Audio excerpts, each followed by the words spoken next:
Hello, everyone. Today we're going to talk about two large blocks of network science devoted to graph embeddings. I have some problem with my main computer, so I'll share everything on laptop. I guess it won't be a problem. The thing you need to know is that I have just uploaded everything to the GitHub repository, so you can walk through all data and examples that we will look through with me. The repository is called Summer School.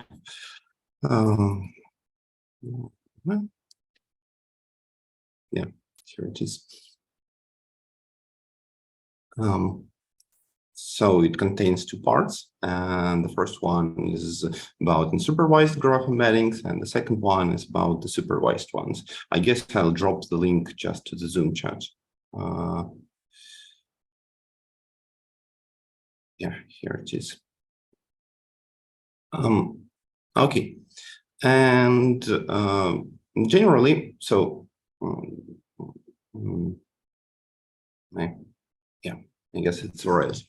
Our main goal while we're talking about graph embeddings is to represent our edges, our network structure with some fixed vector size that will give us an opportunity to work with this vector using some classical machine learning approaches, because generally we all know how to fine-tune models that are based on tabular data, and there is always a problem how to transform the graph structure to this formalized data. So our main task is to make each node representing some vector that will store these node's features. And today's 3-hour talk is devoted to this generalized problem.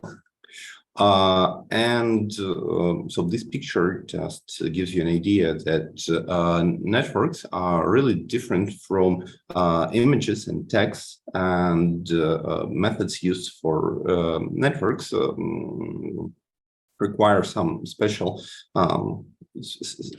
attention, because when we're talking about images, we have a very regular structure. So if you consider each node here as the pixel, yeah, then you have a very large but very regular sized network where almost each node is connected to 4 neighbors. Yeah, sometimes, for example, here there are only 2 neighbors, but generally we have a regular structure, and we have special models usually based on convolutions and convolutional networks that can work with this data and make some kind of convolutions. For example, take the most important pixel from this 9 squared block, yeah, and then do the same for the next 9 squared block, and so on and so on. Yeah, when we're dealing with text, we have also very regular structure that is a sequence, yeah, and each word has left context, right context, and we're looking for an embedding that describes this context.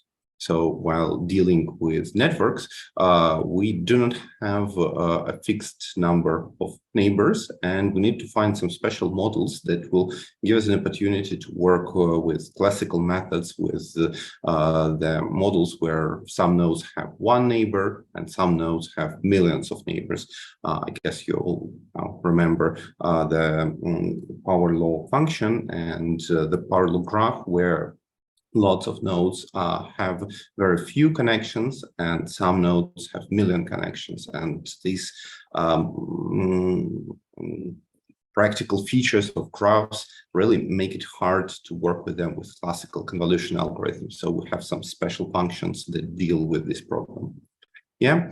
And so in general, I guess I can skip this block, because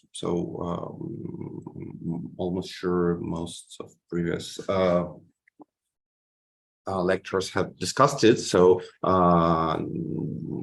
methods are suitable for all possible graph structures, and starting from some social information, for instance, the friendship structure, the citation structure for roads, for biological networks, and so on and so on. Yeah, because if we can find some model that describes closeness or connectivity between two objects, we can work with them as with graph model, and then we can use all those models for to deal with it with network. So the main takeaway here is that if we have studied this mathematical approach and mathematical framework, we can use it for most of practical tasks that exist currently.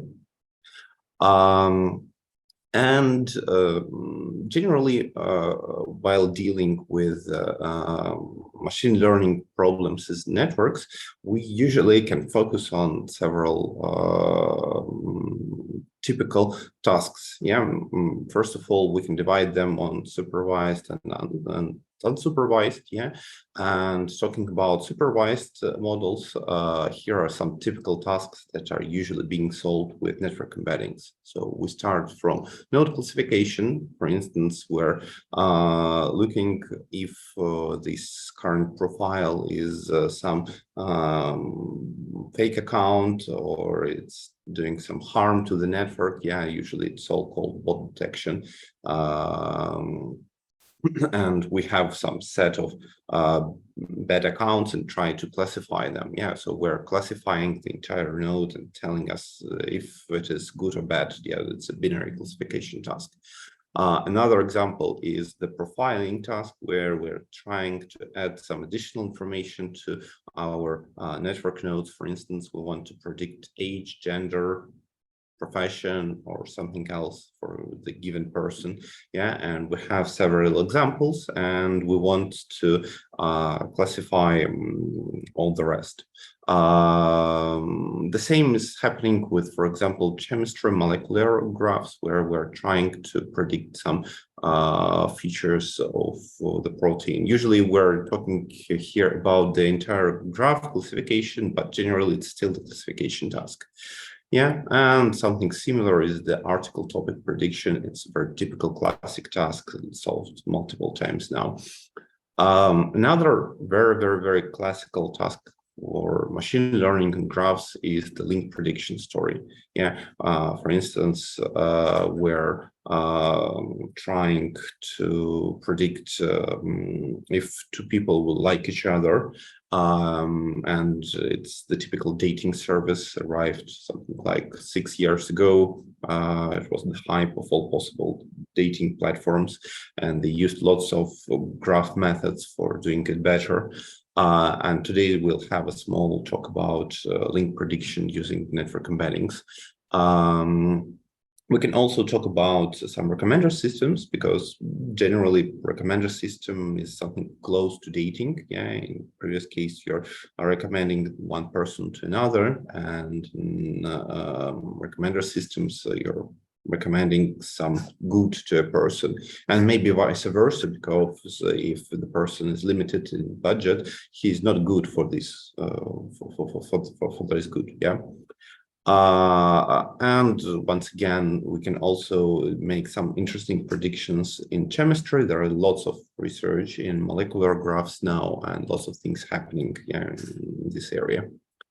Another typical story for most likely unsupervised network studying is some clustering or community detection, where we're trying to find some groups of nodes, and we have a list of classical greedy algorithms that are detecting communities. For example, Newman algorithm, any of it, the Low-Wayne, and other more contemporary methods. And we can also jump to the clustering task if we have an embedding for each node, because if we have the embedding distance, then if we have an embedding, we can compute the distance between two nodes. So here is the picture here. Yeah, this is more or less relevant.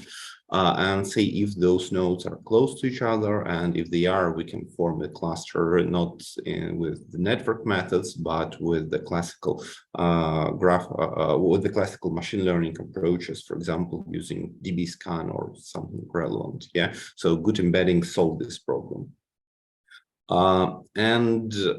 Just running forward, the cool thing about network embeddings, especially supervised network embeddings that we're going to talk about at the second part, is the thing that you can train those models on a very low number of examples. So, and it's very typical to the data that we are dealing with, because, so for example, talking about the fake accounts and bots,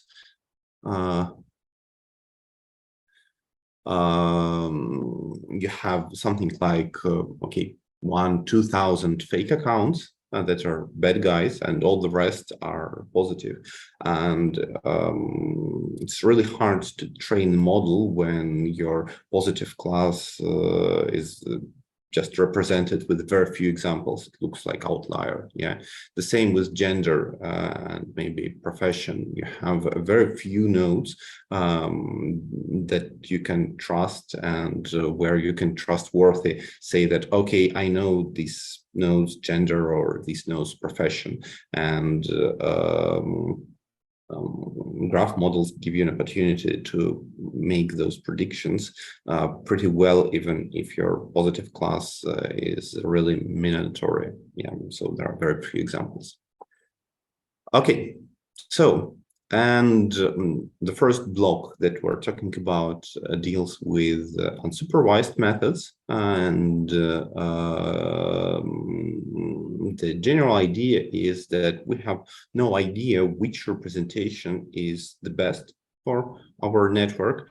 So we just want to build some embedding that stores network information from nodes, depending, so different algorithms solve it in different way, but our general idea is that if nodes are close in terms of their neighbors or in terms of connections on graph, their embedding should be also close. So for instance, this is 33, 34 node, and I guess, yeah, here they are.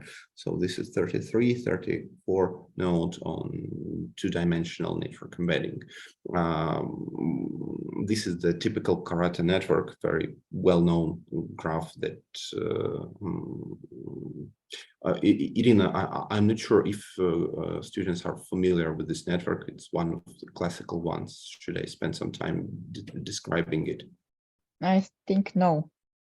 Yeah, I mean, you should better everyone say knows some words. what's happening. No, huh? No. It's better to say. Yes, some words. Yes, please. Okay, so please correct me, because I always forget legend, but generally this is the story about the karate club where there are two teachers that decided to split class on two parts, and you have connections between teachers and students, and and you need to predict which students will go to which class. Yeah, and generally it's a kind of the classification problem, but we usually use it for illustration of community detection algorithms, because you can also solve this problem at the community detection, because so people that are in one community most likely would like to continue being in one community, and this is the general idea of this network, and the structure here represents those teachers and students. So it's very, very well known because it's small and it has some articulation features that illustrate most community detection algorithms, and you can check and easily evaluate everything on this network. So it's a kind of, in natural language processing, we have some sentences like "Mama Milaramu," and everyone are testing their algorithms on this sentence because it has some homonymy and classical problems. Yeah, and this is kind of typical network that small illustrative network that we have in network science. So here we have this network split on 4 communities. I guess this is just the modularity algorithm, because so it looks like something like greedy modularity by Newman to me, and split it on 4 communities. Yeah.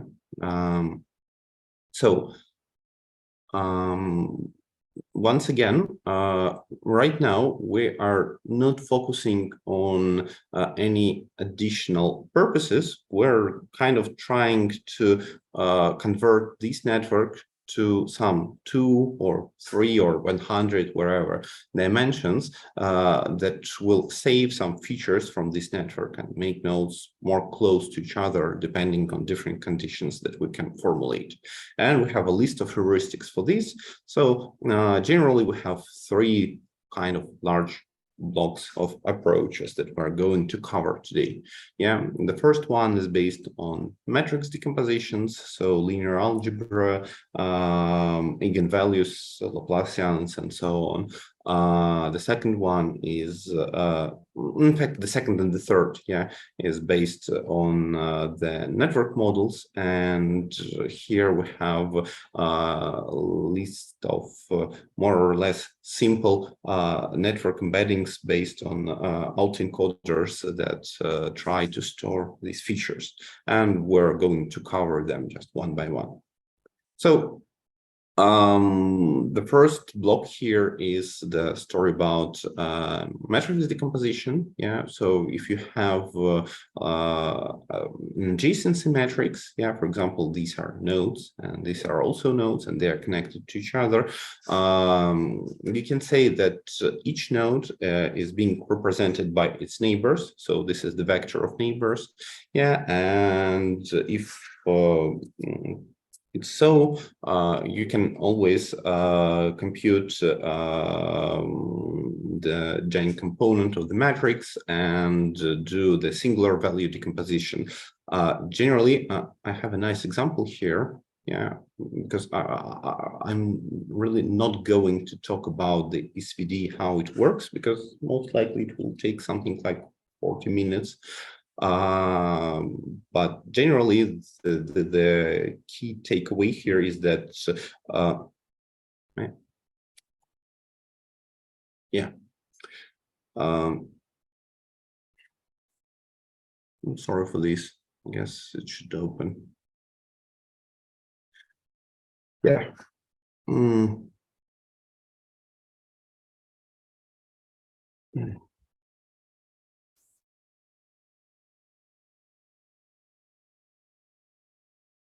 Yeah. So the key takeaway here is that we're trying to reduce the number of components that are being represented, that represent this node in such way that we will not lose much information. Yeah, of course. And yeah, sorry, I'm not answering the questions. Sophia, I guess generally embedding algorithms are similar to the social media processes because they are trying to model some social processes and help you to solve those social process tasks. And sure, I will make the font larger. And nothing is happening. Great. I don't know why. Oh, okay, I can try to do it like this. Okay.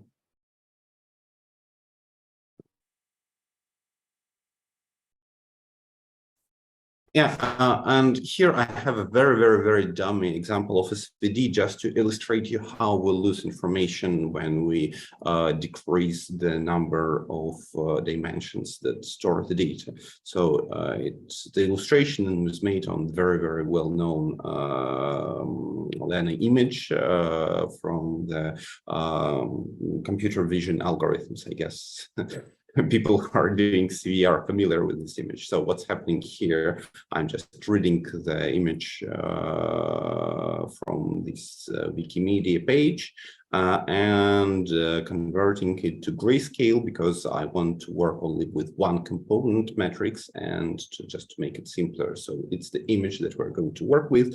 And this is just the implication of SVD. So in our network structure, these are nodes, and these are also nodes, and each node is represented by its neighbors. So we have zeros if nodes are connected, not connected, and ones if nodes are connected. So, but you can do all the same for image processing. So each row is some list of pixels, and we're trying to compute the left and right metrics of SVD computation that gives you the output.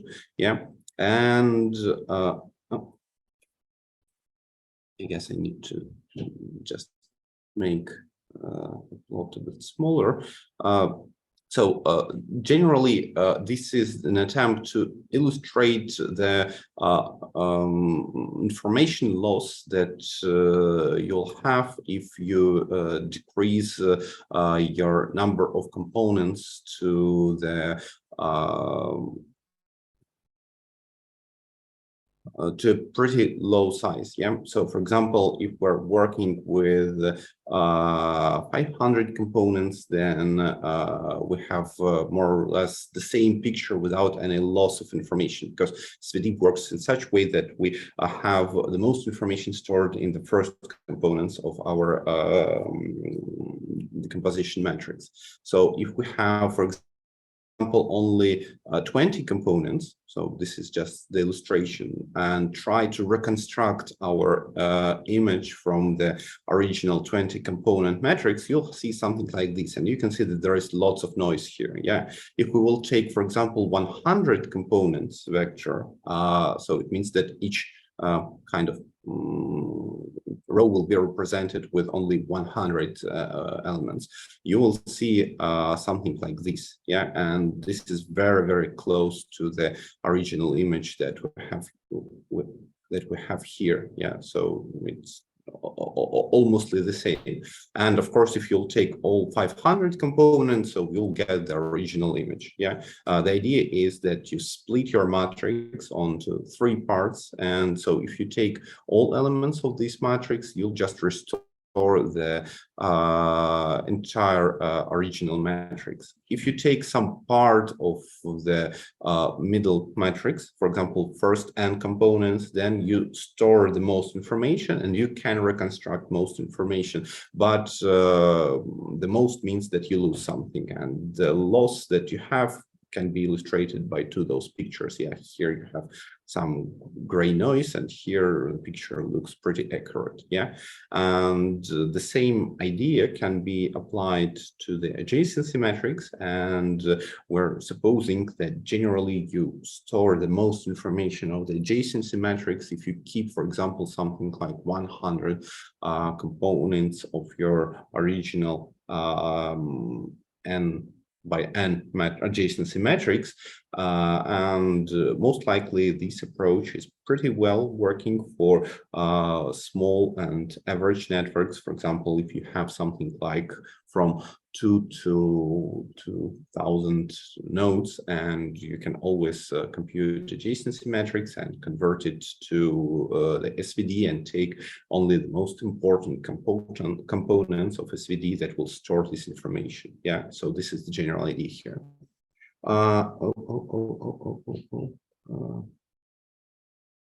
I'll read the questions.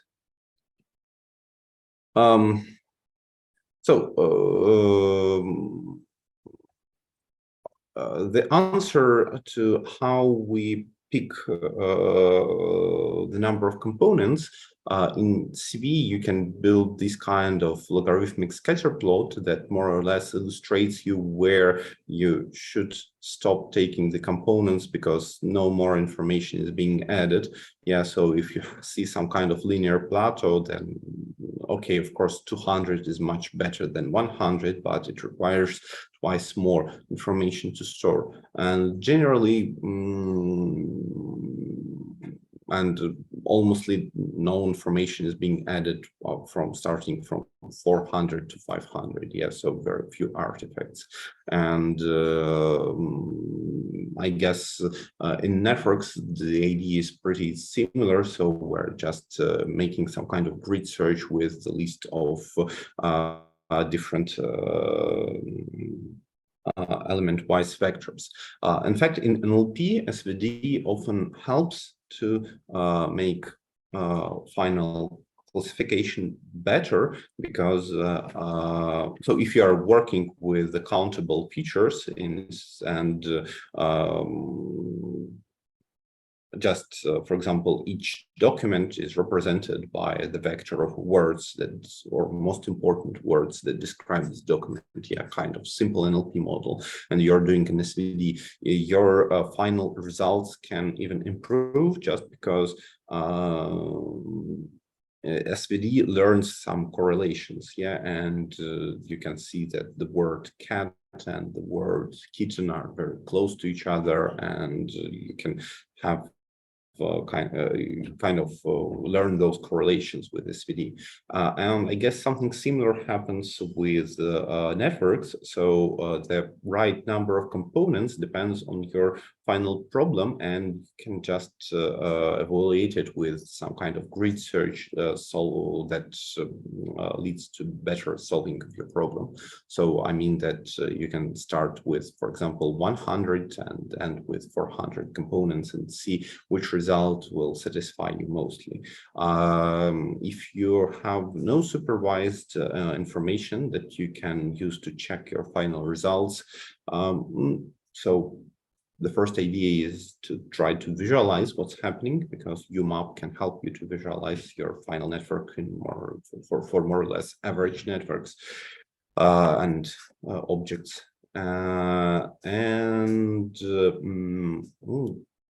Try to visualize it with information loss. Maybe it will help, but usually, so people are just visualizing communities and try to solve the best parameter detection with kind of method of sharp eye. Yeah, as Perelman said, методом пристального взгляда. So I guess we can move on. And so this was just the flashback about the SVD computation. For computer vision, I was just going to illustrate how you lose information when you decrease the number of components. And generally, so this is exactly written here. So just the paper called Local Linear Embedding arrived almost 20 years ago. More than 20 years ago, yeah, and our general idea is that we can represent our final outputs of each node as this multiplication of components multiplied by the reduced components, and so depending on the number of these components, we'll have more or less small error. Yeah, and we can just compute that error and see if it's significant or not. For example, using the square distance, yeah, which is also typical. So all those options are done just algebraically. You're calling the SVD function and get your reduced embeddings, and that's all. Yeah. Another idea that arrived a little bit later based on the same matrix decomposition story, factorization story, is based on the idea of the closeness. And we want to highlight that nodes that are more or less close to each other. For example, we have ith and jth node, yeah, and we want our final matrix to be to focus on this closeness. So if nodes are connected, then we will give higher weights to them. And the good heuristic to do this is the Laplacian function that is kind of more or less oftenly used in networks. Yeah, it just models those closeness.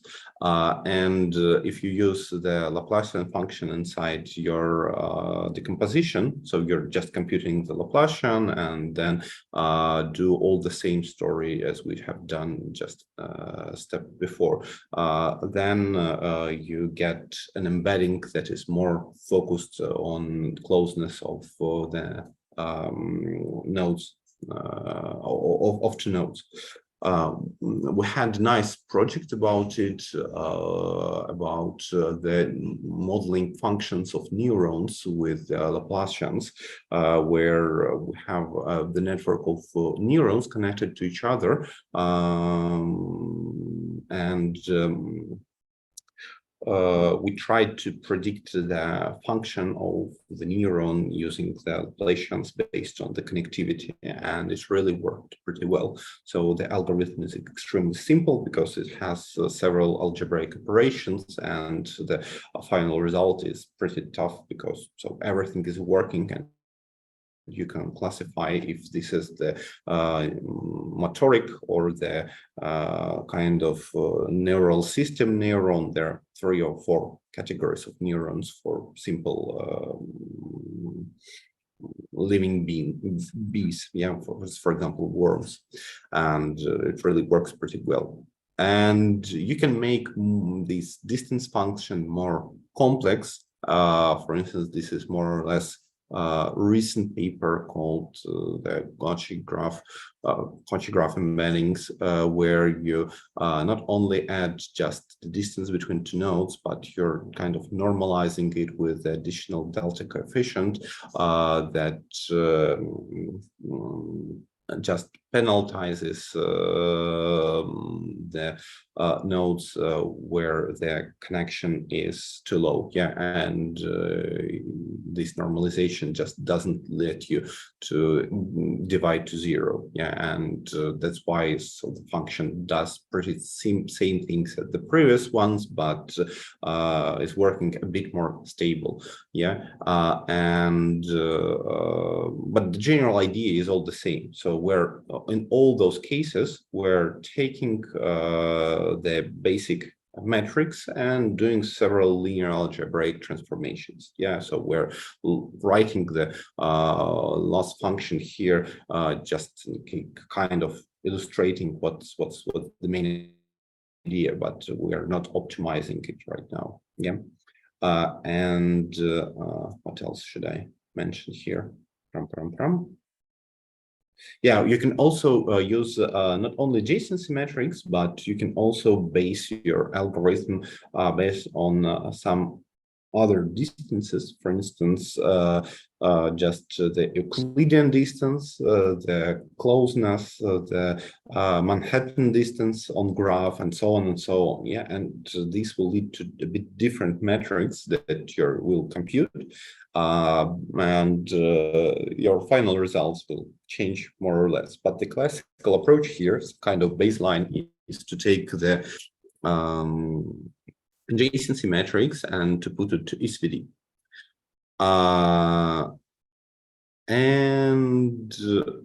Yeah, I guess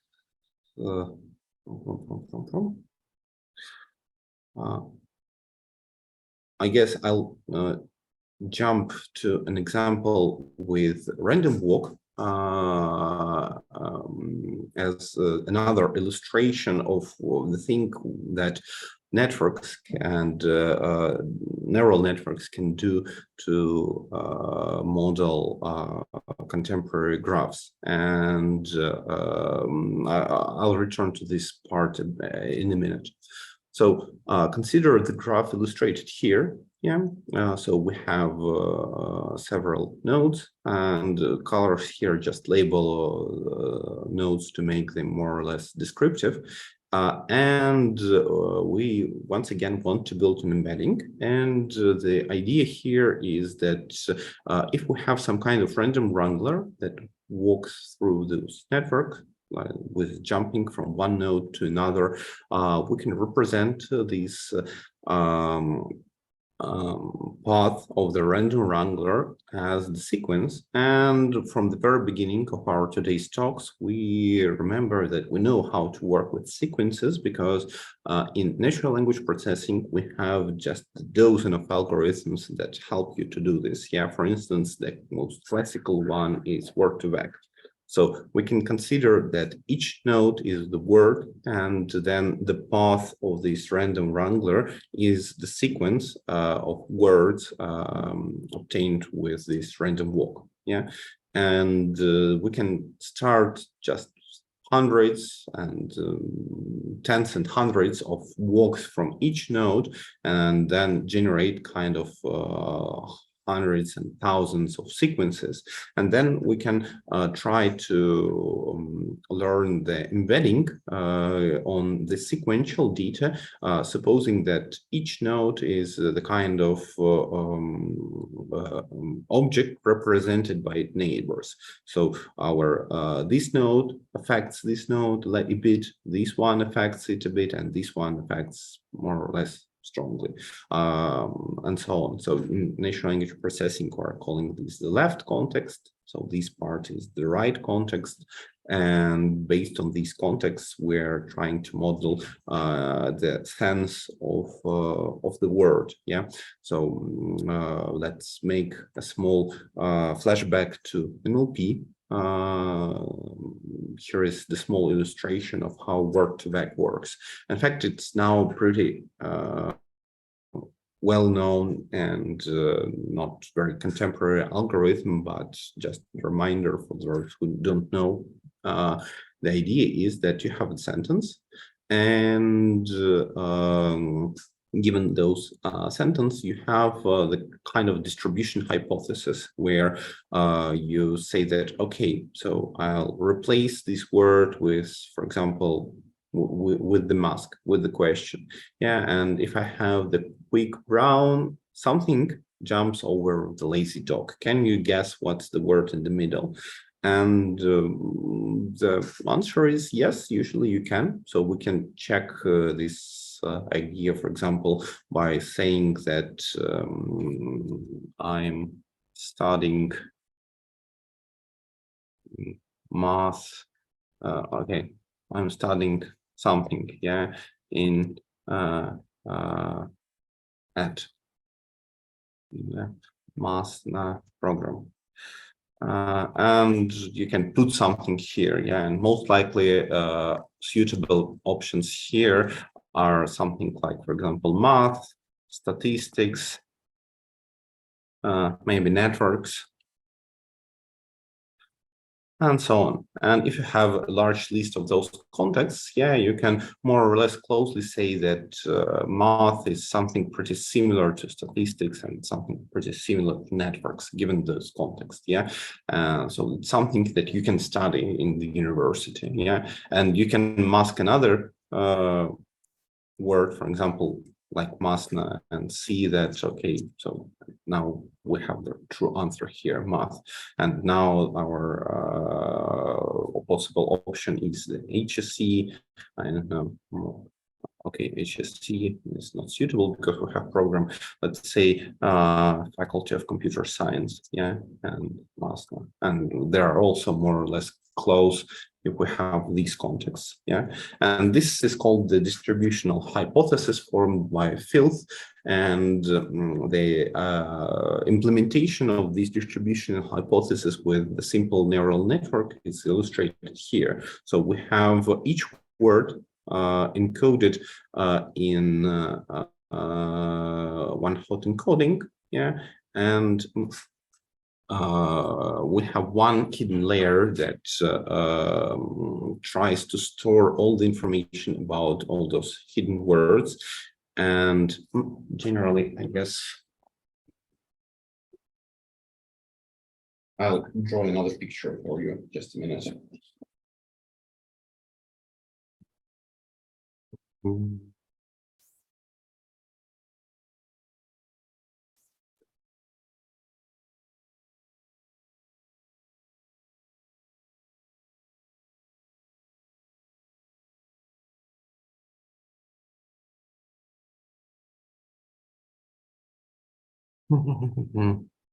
Any questions while we're looking for the blue screen?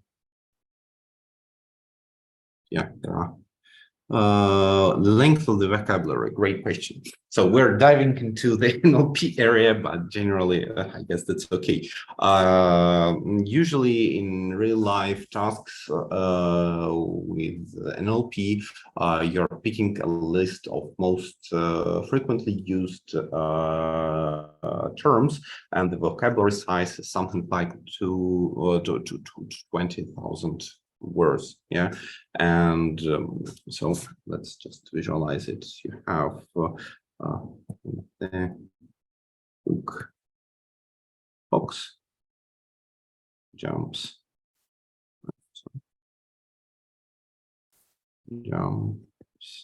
over the dog.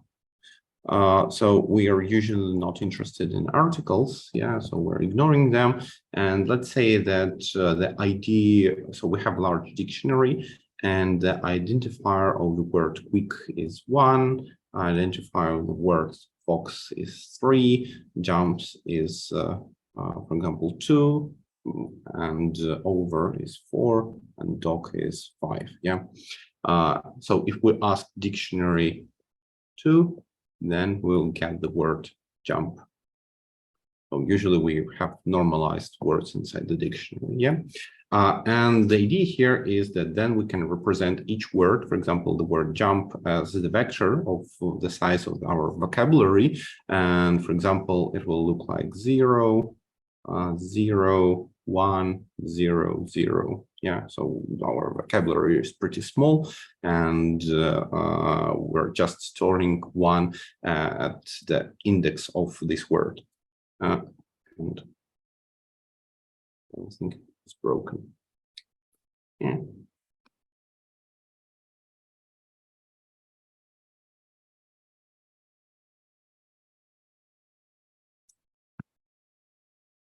Yeah, everything is broken. Great.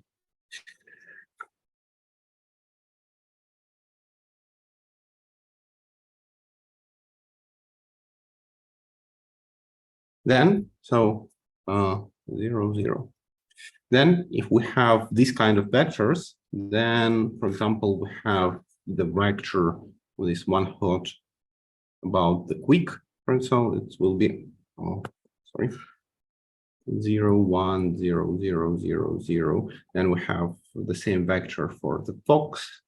Let's say we have this context, yeah, 3 words only. Then it will be 0, 0, 0, 1, 0, 0, and jumps. And the jump will be 0, 0, 1, 0, 0. Yeah. And we have a small network with weights and the final embedding of the entire sentence that stores the information about the sentence. Yeah, like this.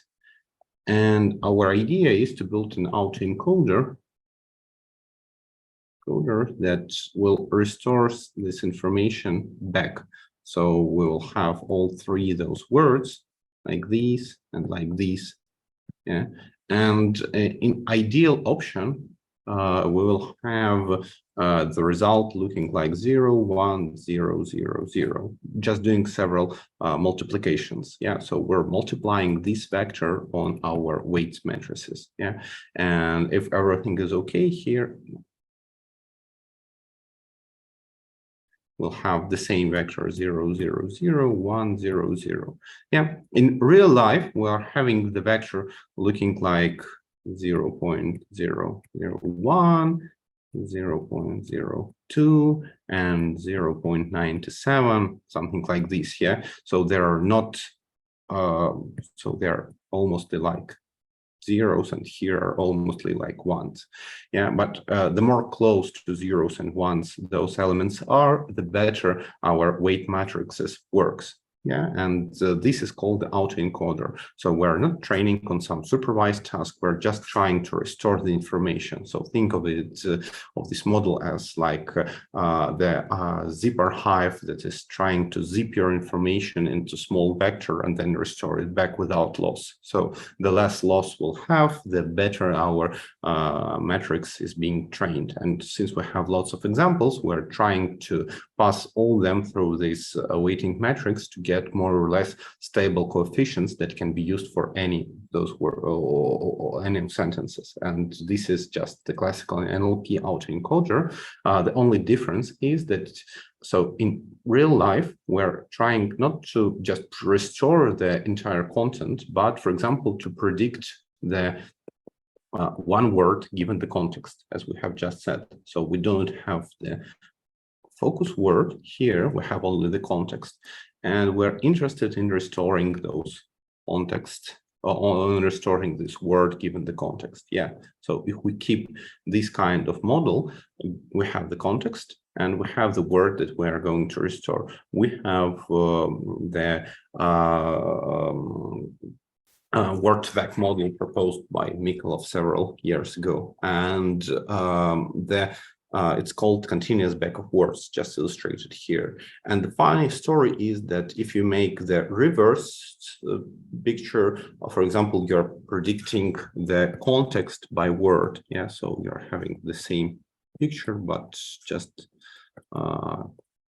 blocks change places. So this is it, and this is it. That you have the, so this is the SIBO model, and this is the skip-gram model. Yeah.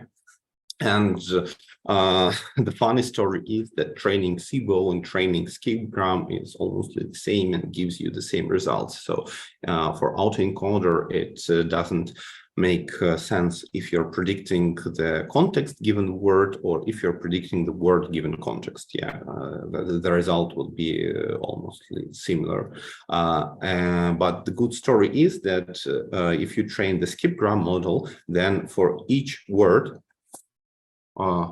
looking like 0, 0, 0, 1, 0, 0, you have a small embedding that stores the necessary information about this word and can reconstruct the context of this word. Yeah, and in fact, we're not interested into this right part of the encoder. We're just looking for this small context. And if we will use this small context, then so we can say that we have solved our problem of the dimension reduction, and this vector stores the information about this word. So we know that 0, 0, 0, 1 is fox, and we know that in the reduced dimensions, for example, let's say that we have three dimensions here, 3-element vector.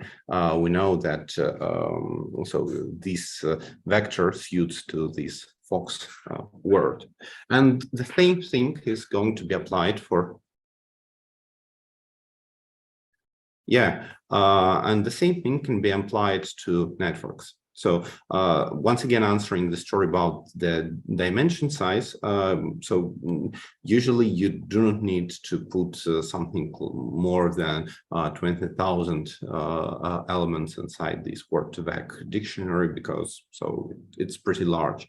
And so usually we're working with the list of most frequently used words, and we're picking them using, for example, TF, EDF, or something like this. Yeah, and this just decreases the dimension and speed ups the computation of word-to-vec. Yeah, and we're also removing some words like articles and so on. And we also do the normalization, because usually normalization also reduces the dimensionality. Instead of storing jumps, jumping, and so on, you just store jump. Yeah, and all this just saves your time and saves your memory.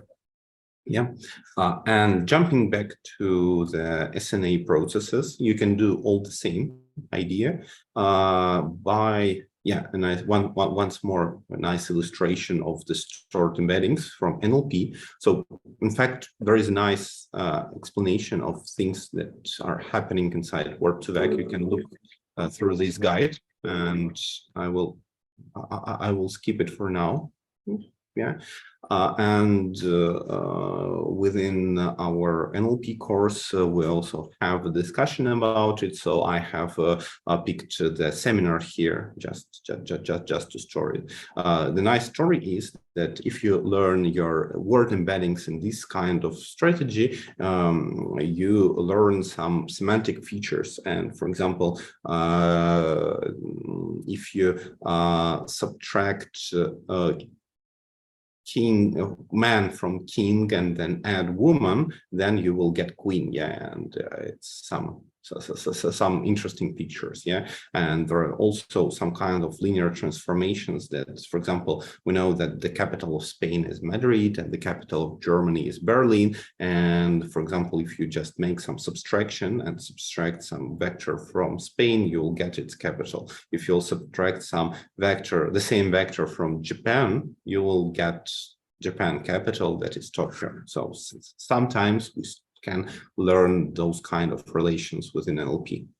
And yeah, that's just a nice feature. And we're going to do all the same within the networks. So we have a random walker that walks through our network. And once again, we're doing a kind of list of walks from each node. For example, where we'll do something like 10 walks or 100 walks from each node. Yeah, so the recommended parameters by the authors are 18 walks of length 80 from each node. Yeah, and then you have a sequence of length 80 and where we'll take into account only a window of size 10. Yeah, so which means that we will have 10 nodes left and 10 nodes right that we are interested in. Yeah, and there is a pretty long research about it, so you shouldn't change the size of the window because most likely it will ruin your results for some kind of practical NLP tasks, because deep walk is kind of very, very quick and easy to run algorithm that is pretty often used as the baseline for the factorization strategies. Yeah, but if you are playing with those parameters, most likely, so you will get results worse, and you should do it pretty carefully. And in case that you lower the size of the window, you should increase the number of rows from each node and their length to make the result stable. Yeah, so it's just a recommendation from the community. And the idea is that you generate a large list of those walks and then just put them exactly inside the skipgram model that we have just illustrated on the whiteboard. Yeah, so here is the paper that describes this general idea by Perozzi.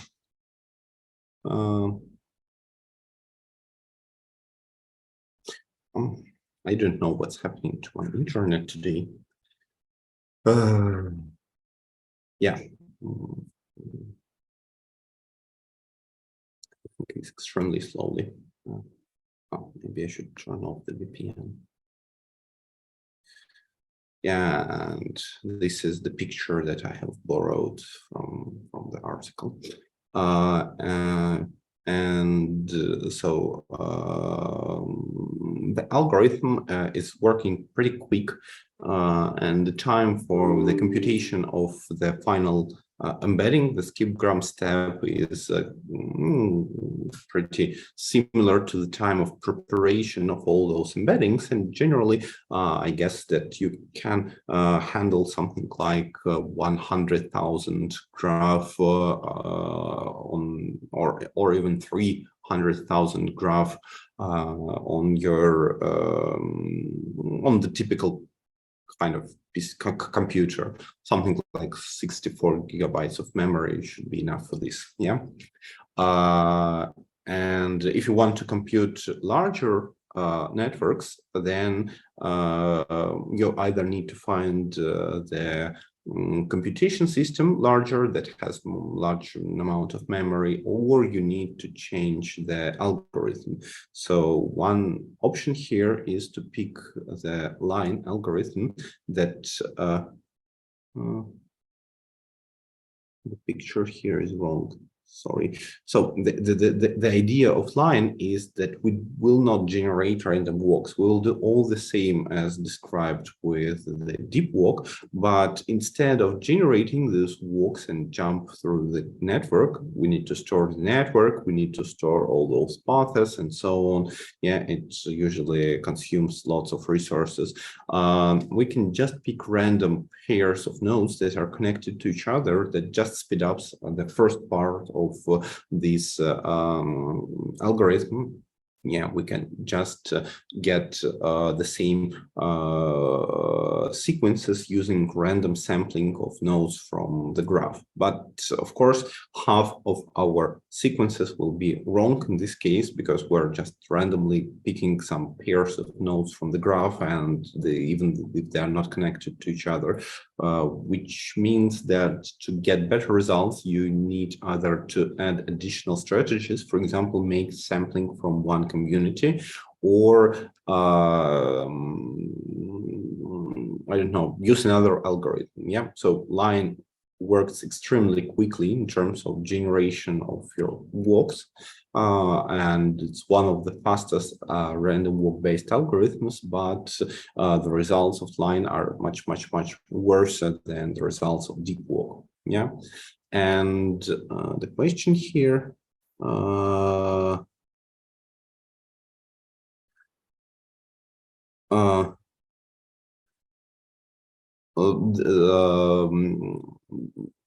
so generally, negative sampling here is focused on the classification task. So we are having for the classical just representation learning, we don't have negative sampling because we're just learning the nodes given into representations, and that's all. And the negative sampling really helps if we're doing with dealing with some classification problem. Yeah, and in this case, yeah, we are usually having some so we have some nodes that have the negative class for our classification purpose. Yeah, node to vec. So here the idea is a bit more complex than in deep walk. So we have the sequences and we're doing the same random wrangling through the network, but we have a kind of additional condition. So if we have jumped from the node U to node V, we have special coefficients on each of our node. The coefficient for node U, just return back, is dependent on the P parameter, which means that, so if you have a pretty low P, then most likely you'll just go back. Yeah, obviously 1 divided by small number will give you a very high probability. The coefficient for the node just connected to your previous node is constant, it's 1. And if you're having several nodes connected to the original U node, so there will be ones there. Yeah, and for all the rest of the nodes, so which means that you're not going back to the original node and not going to the node connected with the original node. You have the additional coefficient Q that gives you some kind of motivation to go outside the original node. Yeah, and generally these sometimes solve a list of problems where you have 2 weakly connected communities and you want to push your random walker to get from one community to another. And if you're optimizing the strategy to go away, you have a larger chance to go away. Yeah. In fact, in real life tasks, we really don't see large differences between deep walk and node to vec. So we made the grid search of P and Q parameters when we were doing the paper about fake account detection, and spend pretty large computation time on changing these parameters. You can read this paper in detail if you want. And generally, the difference for the classification task when you're optimizing these P and Q parameters and when you're just using deep walk is something like 1 or 2%. Yeah, and it can really be hard to explain why, given these P and Qs, you have larger values, but yeah, sometimes they affect. And so the general main idea, kind of takeaway here, is that if you have a pretty low Q, then you're just walking somewhere around, low Q, then it means that you're walking away and you're exploring information how two clusters are connecting. And if you have the high Q, then you do not allow your wrangler to go away, and it's exploring something inside the cluster and learning how members of the cluster are connected with each other. Yeah. So once again, the code, the C++ code, if you are limited with resources and the paper here, so you can take the information.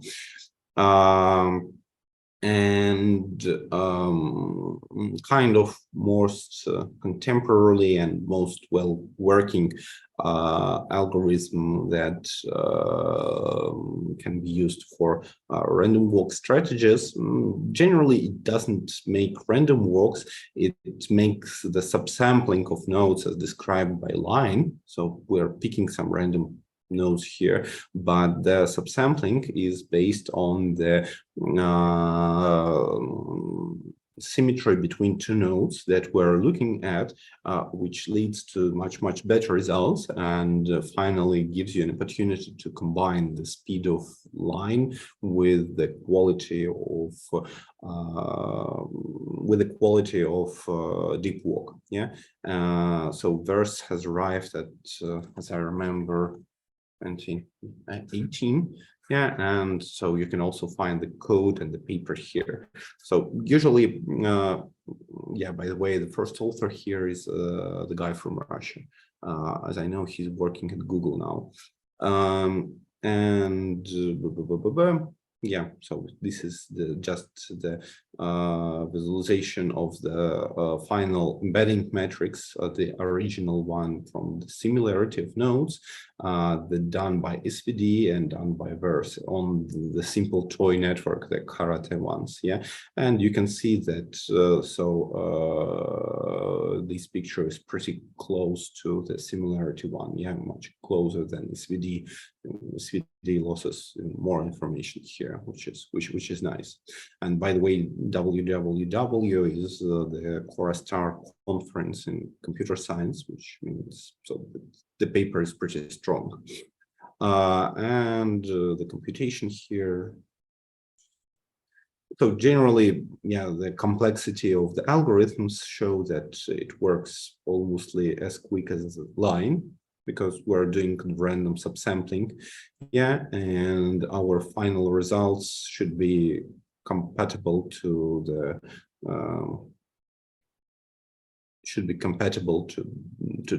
the best algorithms existed at this moment. Yeah, so the classical Verse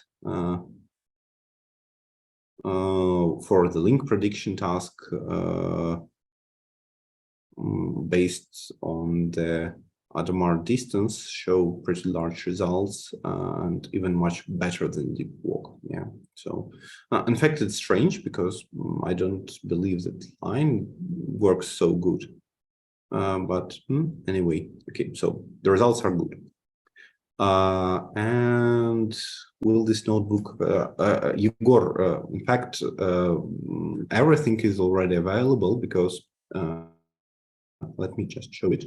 So we're at part 1 now, and so I'm walking through the slides. It's just the markdown picture here. here are Obsidian links. That's why the images are not well rendered inside the GitHub. But if you're interested in links, so here is the same link for the verse paper that I have just opened here, and it is already available. It is already available on the GitHub, so you can walk through and have a look. Yeah. Where was I? Yeah. Several more algorithms for the more or less contemporary algorithms based on the sketching strategies. Yeah, Node Sketch, FasterP. Generally, the idea is all the same. We're doing some SVD function based on the given metrics, but we more or less change the strategy, what information goes inside these SVD metrics. Yeah. As I remember, in FasterP, they also trying to work with Laplacians or something like this. Yeah, but you can just pick any algorithm here and check if it will fulfill your practical tasks. So if you like the final result. And dealing with random walk and just representation learning algorithms or graph. It's pretty nice paper done by the guys from the EHC.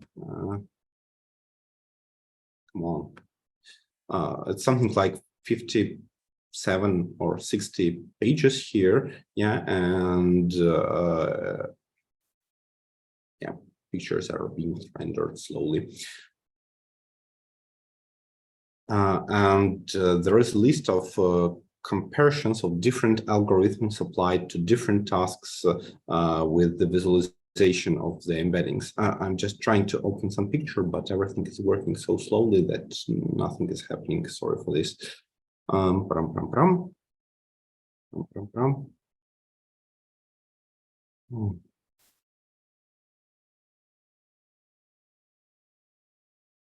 Just try to check through.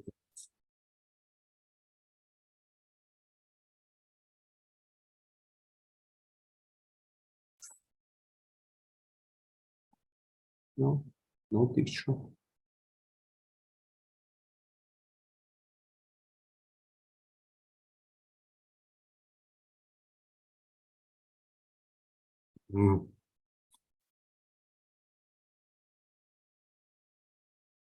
Yeah, here it is. So I guess it may be pretty interesting because here is a list of different algorithms and that were used to get representations, and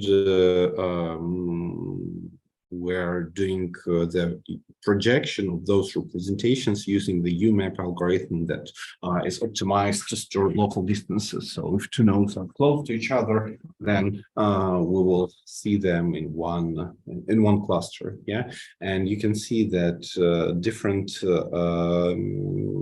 algorithms show you different picture, more or less optimized for your practical tasks. Yeah, so one can be used for community detection, other is more useful, for example, for some node classification, and another one for example, link prediction. Yeah, and you can look through different algorithms and how they are adopted to several data sets. All those data sets are so Sightseer, Cora, and I guess the third is Archive. No Archive here, are just the data sets of papers that cite each other. Yeah, and Cora is a very well-known data set that focuses on the connectivity between different papers where you need to find out which is the rubric of the given paper. Yeah. So I guess we need to speed up because I have a small practical task for you. And so let's jump to the practical block. And so let's go to.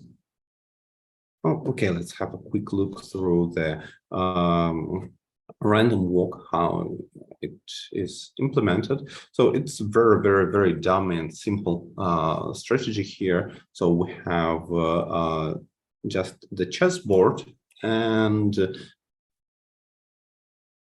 come on, wake up. Have a chessboard and the cells of the chessboard are connected in such way that the one step of the knight in Russian coin is illustrated here. Yeah, so you can't just go here, but you can go, for example, here or here. Yeah. And here is the small syntactic function that generates several random walks for this small network. Yeah. For example, so here you can see that if we will make 80 steps as recommended by the deep walk algorithm, then starting from this left corner node, we will cover something like nearly half nodes in our network. Yeah. But so the key idea here, and some nodes are visited twice. For example, here we visited it at the first step, and then we had some long path and visited it at least once again. Yeah. So if we restart it, then we'll get another random walk like this. So for example, here we have moved here, we have moved to another node. And in this case, the algorithm was pretty focused on learning the upper part of our chessboard. Yeah, so we will most likely get some information about how nodes here are connected to each other. And obviously, we don't know anything about nodes here. And if we run it once again, then so in this case, now we have learned something here, and it's just the random process. That's why we need something like 80 attempts to run from each node to make the algorithm more or less stable. And in fact, for large networks, it requires a pretty large amount of sequences that are supposed to be stored somewhere. So I will show you the strategy how to store them on drive if you're limited with your random access memory. Let's make one more run here. And here we are covering almost everything, but not each node. Yeah. Another syntactic task here is just to make how many random walks would you need to return back home. Yeah, so if you are starting from this node, you're going here, here, and here. We're pretty lucky because it's a rare situation where we need something like 1, 2, 3, 4, 5, 6, 7, 8 jumps to get it back.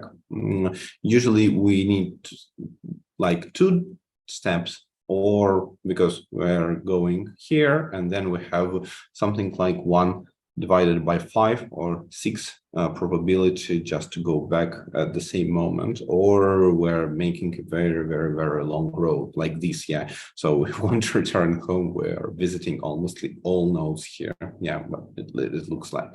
So this gives you an idea that random walks are really not very stable. And we're trying to leverage this problem by making larger number of walks and trying to control them so that we can walk near each node. For example, with a node to vec, yeah, or walk between 2 communities, just to focus our algorithm on some strategy. That's why those algorithms has appeared. But generally, if you have a large number of walks, then most likely you will still get a pretty stable result. Yeah, so it's just an illustration, and you do not need to write this code in your practical tasks, because usually you so it's embedded inside the algorithm. If we continue on moving, then so we can talk about the link prediction task, because it's the classical task just created for graphs. Nowhere else you can solve this problem. Yeah, you have 2 nodes and you need to predict if they will have a link to each other. And here I have a pretty ugly looking network.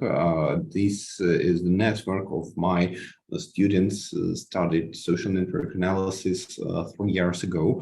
Their contactee profiles, yeah, and so students were from different faculties. That's why this network has several large hubs or large communities that are more or less connected with each other, because all of them are from HSC. So generally the network is pretty dense and it has something like 2,000 nodes and 25,000 edges. Yeah, and we want to try to predict if some nodes will have a connection. So usually we're talking about some machine learning tasks where doing the following trick. We remove a list of edges between nodes and then try to predict which edges will arrive. And if we made the prediction well, then we will reconstruct the removed nodes, the removed edges. And if the prediction is pretty poor, then so it's a bad luck. Yeah.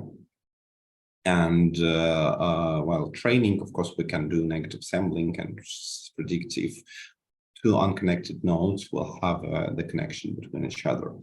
And so the first thing here is that we can solve mostly all of the classical network modeling problems without any machine learning, using the traditional network-based approaches like atomic jar, Jacquard coefficients, or, for example, the preferential attachment strategy.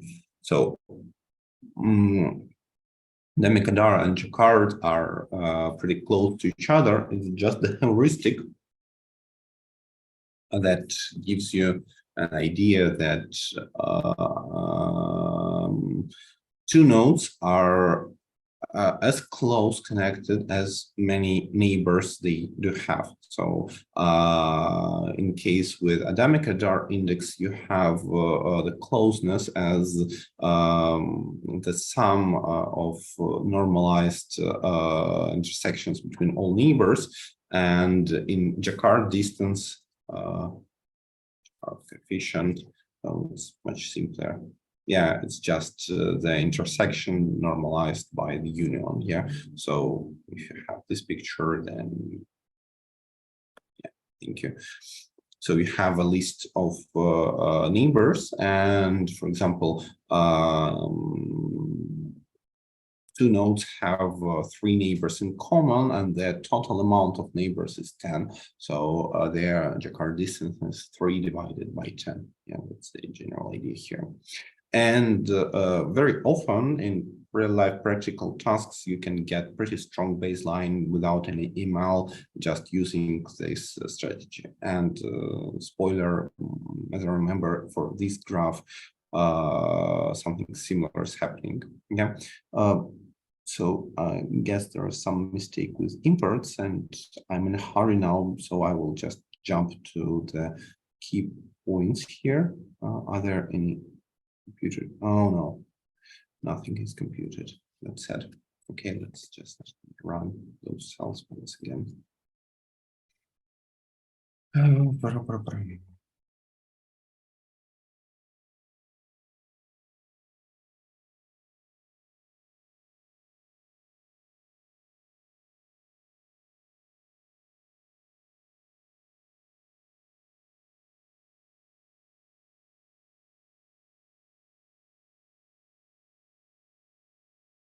There are several supplementary functions here, and I guess that's the bad story. They are at the end of the notebook.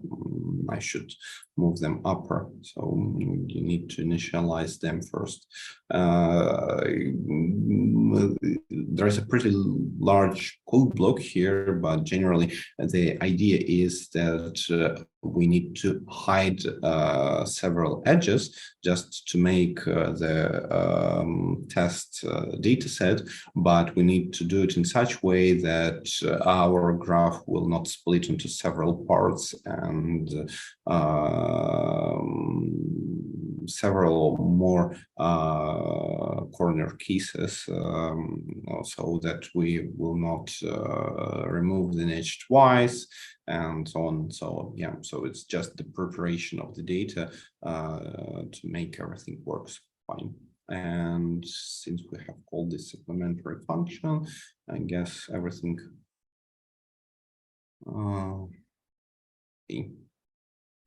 dependencies.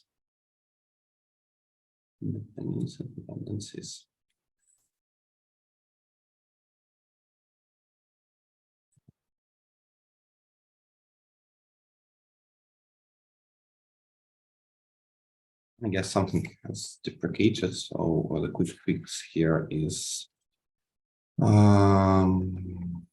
just install the proper version of NetworkX.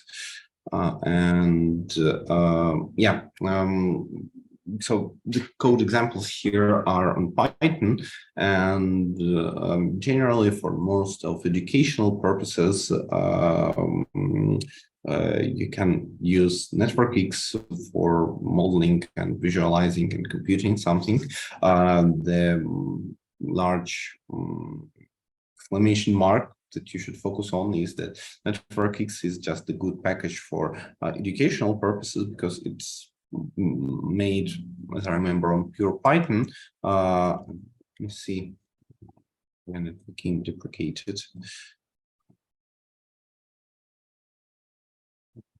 So stable, sparse array. Okay. Right.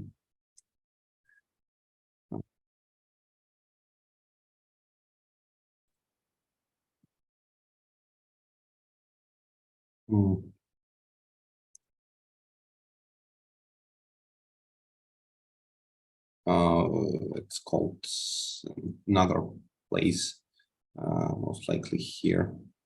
Just a second. Yeah, so don't use NetworkX for your practical tasks because most likely, first of all, it works pretty slowly. Secondary,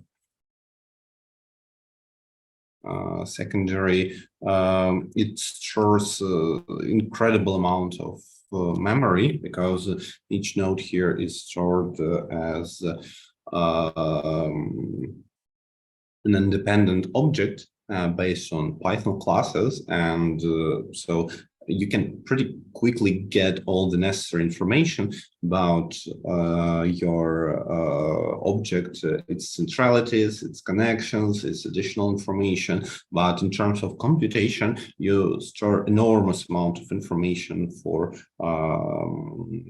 just keeping the graph alive, yeah, and it's very, very, very expensive. So most likely for some real life practical tasks, when you have some high load and so on, you better work with just matrices of features and so on, and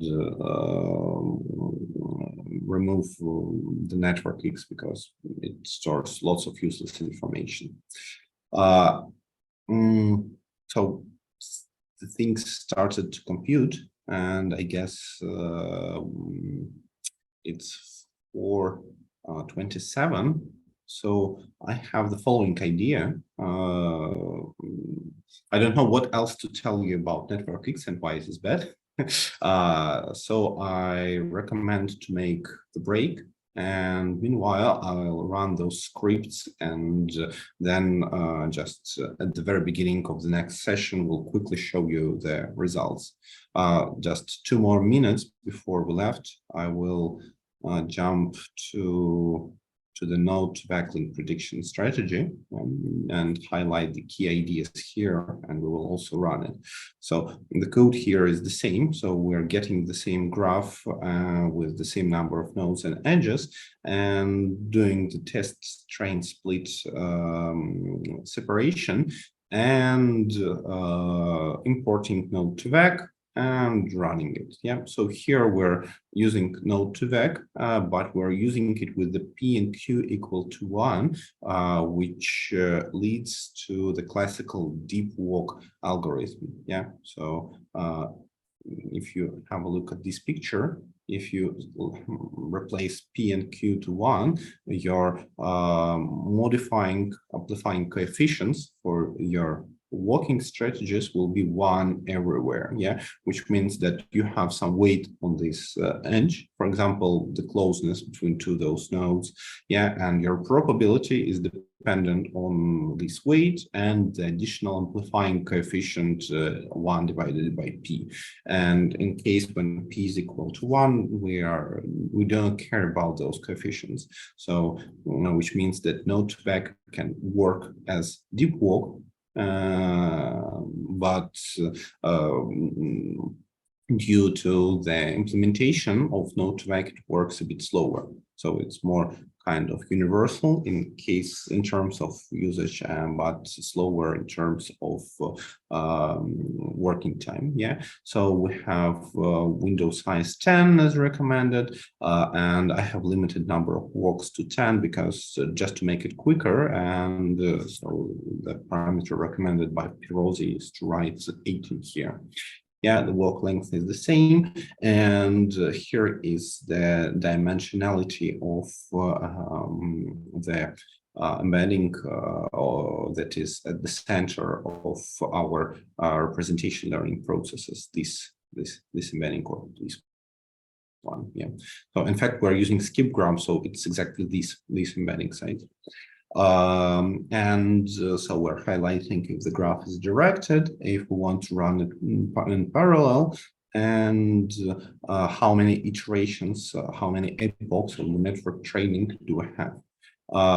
Another hint here is that you can store your current walks to the temporary folder, and this will just keep your memory, because all walks generated by the Node2Vec will be firstly stored in this temp folder, and only then will go to the skipgram model training. In fact, this Node2Vec fit is exactly the skipgram where you're just walking through all walks of the fixed window and look at what's happening. I guess we will have a break now,